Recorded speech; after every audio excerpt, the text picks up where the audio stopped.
Yung damdamin ko, paano lang, natural lang po. Yung pag-iisip ko lang po yung parang nawala. Hindi ko po kilala yung yung iba kong pamilya. Ano yun? Sumalpok siya? Tumilapon siya? Ano? Opo, ayun po sa nakakita. Sinong Bakit sidecar? Sino nagdadala? Siya po. Siya nagdadrive? Opo, yung... Tricycle?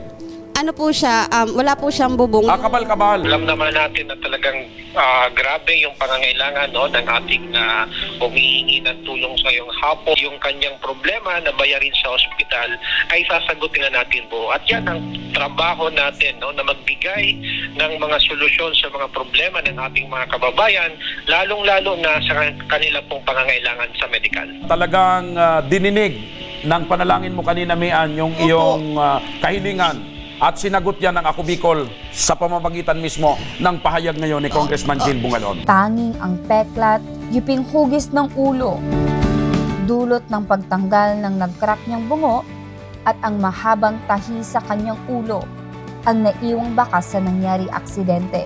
Sobrang nakakabilib po ng po. ATV po. Marami talagang salamat sa ATV.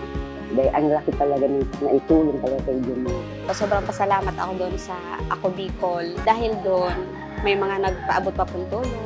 Especially po kay Sir Hill Bungalon po sa inabot niyang tulong sa amin sa pagsagot niya ng hospital bill. Malaking tulong po yun.